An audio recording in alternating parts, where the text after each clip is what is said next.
Hello guys, അപ്പോൾ നമ്മൾ രാവിലത്തെ പരിപാടി എന്ന് പറയുന്നത് മീൻപിടുത്തമാണ് കേട്ടോ. ഹണിയും ഞാനും കൂടിയിട്ട് മീൻ പിടിക്കാൻ പോകും. എന്താ വേണ്ട,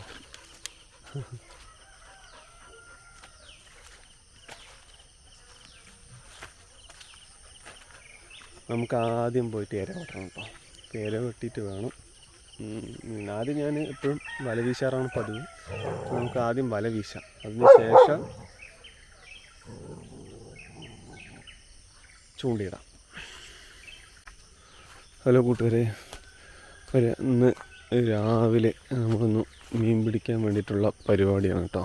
എന്താണ് ഇവിടുത്തെ കണ്ടീഷൻ ഒന്ന് നോക്കാം. നമ്മളിപ്പോൾ കുളത്തിൻ്റെ അടുത്ത് വന്നിരിക്കുകയാണ് കേട്ടോ. രാവിലെ ആകുമ്പോൾ ഇങ്ങനെ ഈ മീനുകൾ തീറ്റയ്ക്ക് വേണ്ടി ഇങ്ങനെ വന്ന് നിൽക്കും. ചിലപ്പോൾ ഭാഗ്യമുണ്ടെങ്കിൽ നമുക്ക് കാണാം.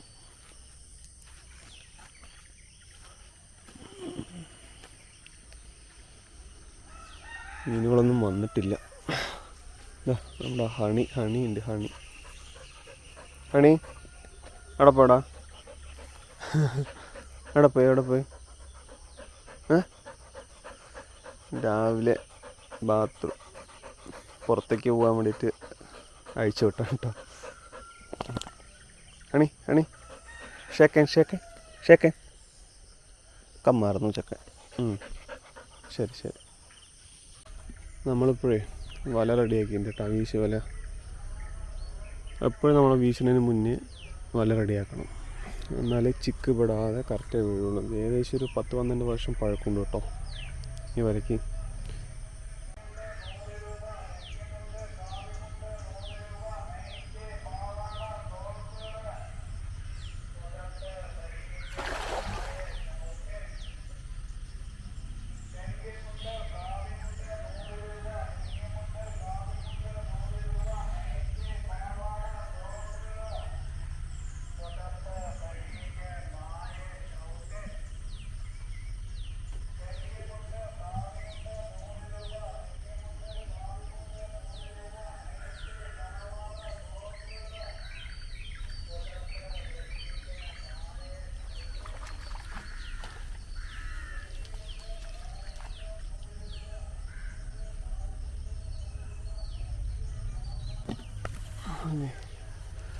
നമുക്ക് കിട്ടിയ മീനാണ് കേട്ടോ.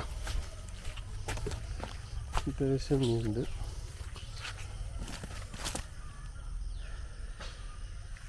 ഹലോ ഗൈസ്, നമ്മളിപ്പോൾ മറ്റേ വീശിൽ കിട്ടിയ മീനുകളാണ് കേട്ടോ. നമുക്ക് കുറച്ചെണ്ണം പോയി, വലകൾ ഓട്ടയാണ്. അപ്പോൾ അതുകൊണ്ടേ കുറച്ചെണ്ണം പോയിട്ടുണ്ട്. നമുക്ക് ഇന്ന് കിട്ടിയ മീനിനെ ഇത് നേരെയാക്കിയിട്ട് ഒന്നും കൂടി വീശാം കേട്ടോ. ഇതാണ് ഗൈസ് നമുക്ക് രാവിലെ കിട്ടിയ മീൻ കേട്ടോ. വേണ്ട, ഒറ്റ വീശലിൽ കിട്ടിയ മീനാണ്. നല്ല തിലോപ്പിയാണ് കേട്ടോ. ഒരു ബ്ലാക്ക് തിലോപ്പി ഉണ്ട് കേട്ടോ.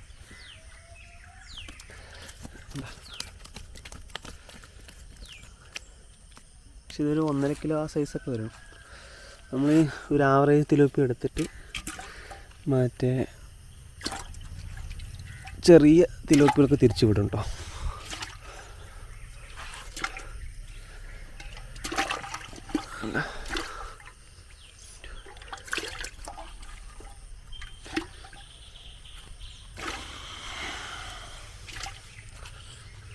ഇതൊക്കെ നമ്മൾ എടുക്കും.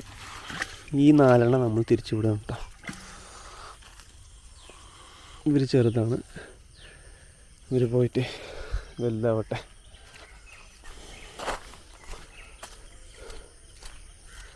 നമ്മളെപ്പോഴും ഒരു മീഡിയം സൈസ് കിട്ടിയാലും നമ്മൾ എടുക്കാൻ പാടില്ല. വളർത്തുന്നതുകൊണ്ട് അവർ ഇത്തിരി വലുതാണ് വരെ നമ്മൾ ഇതിനെ വെറുതെ ഫ്രീ ആക്കി വിടണം കേട്ടോ. നമ്മൾ പിന്നെ വെറുതെ വിടണ്ട.